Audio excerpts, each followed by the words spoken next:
अगर श्रेष्ठ जिंदगी जीना है तो जो जिंदगी आप जी रहे हो उसमें थोड़ी अतृप्ति होनी चाहिए। ऐसा नहीं बोला कि क्या जिंदगी जी रहा हूं, नहीं, जो कुछ भी आप जी रहे हो धन्यवाद दीजिए, परमेश्वर में खुश रहिए।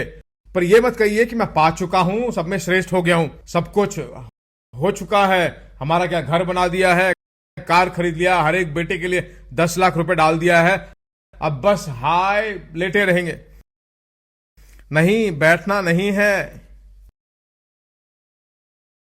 श्रेष्ठ जिंदगी जीना जो है कोई लक्ष्य नहीं है, वह लगातार बढ़ते रहना है। अच्छे स्थिति में आगे हो तो अगला जाइए, वह ही आपका आखिरी डेस्टिनी नहीं है।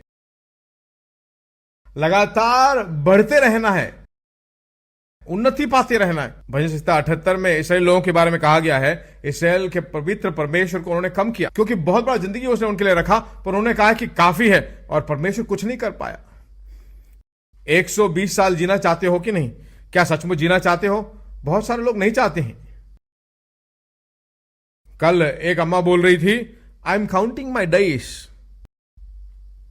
मैं अपने दिनों को गिन रही हूं। दिनों को मत गिनिए। तो उसका मतलब है कि बीमारी के ऊपर ज्यादा ज्ञान है और परमेश्वर की प्रतिज्ञाओं पर ज्यादा ज्ञान नहीं है। जो भी कार्य करें उन कार्यों में यह मत सोचिए कि हम जी चुके हैं, जो कुछ देखना था सब देख लिया, अब तुम्हें जीना है भाई। नहीं, उन्हें भी जीना, हमें भी जीना है कि नहीं? अब हमारा क्या है, सब बच्चे हैं? नहीं, ऐसा नहीं, हम भी बच्चे हैं ना। अब हम क्या हैं? हम भी बच्चे हैं। क्या आप जी चुके हो? वो सब बढ़ने वाले फसल हैं, क्या आप मरने वाले फसल हो? वो सब बढ़ने वाले फसल हैं, हम भी बढ़ने वाले फसल हैं। आखिर तक हम क्या करेंगे? बढ़ते रहेंगे, मैच्योर होते रहें। पास्टर, उम्र क्या है? नहीं, वो मैच्योरिटी है। बूढ़े हो गए हो तो मरना नहीं है, बूढ़े हो गए हैं तो मैच्योरिटी हो गया है। इसलिए किसी भी कार्य में यह मत सोचिए कि हमने पा लिया है, पिछले हफ्ते जैसे थे उससे भी अच्छा इस हफ्ते होना चाहिए, है कि नहीं? परमेश्वर को जानने वाले ज्ञान में, विश्वास में, परमेश्वर के गुणों को जानने में प्रतिदिन, हफ्ते पे हफ्ता तुम्हारी जिंदगी में बढ़ोतरी, उन्नति होनी चाहिए। पतरस को परमेश्वर ने कहा ना कि गहरे जल में जाकर जाल को फेंको। फेंकने के लिए बोला कि नहीं? गहरे में जाके फेंकना चाहिए। प्रेरित पौलुस को कहा है कि मैं पा चुका हूं, पूरी तरह जी चुका हूं।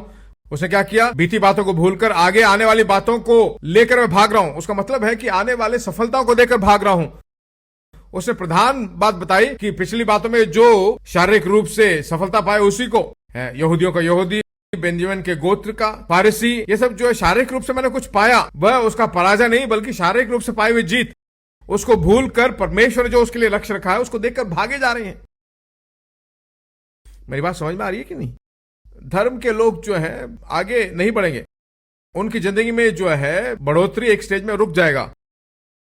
पहले वो कहता है ना कि मैं फरीसियों का फरीसी, बेंजामिन के गोत्र का, व्यवस्था के अनुसार मैं निष्पाप। तो वो धर्म के पालन करने वाले व्यक्ति की बात, धर्म की बात करने वाला उन्नति नहीं पाएगा।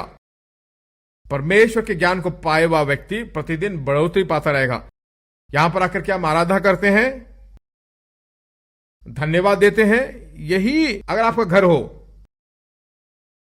प्रत्येक घर जो है एक अपोस्टलिक चर्च का ब्रांच होना चाहिए। इसी शहर में 250 ब्रांच है, एक ही जगह में कैसे 250 ब्रांच? हर एक घर एक ब्रांच होना चाहिए। ऐसा होना चाहिए कि नहीं? यहां पर आने के बाद जो है साधारण से व्यक्ति के रूप में बदल जाए तो उसमें आप बढ़ोतरी नहीं पा रहे हो। उन्नति पाना, श्रेष्ठ जिंदगी जीना जो है उसमें अतृप्त होना, न चाहना। परमेश्वर को धन्यवाद देना चाहिए पर लगातार बढ़ोतरी पाते रहना चाहिए।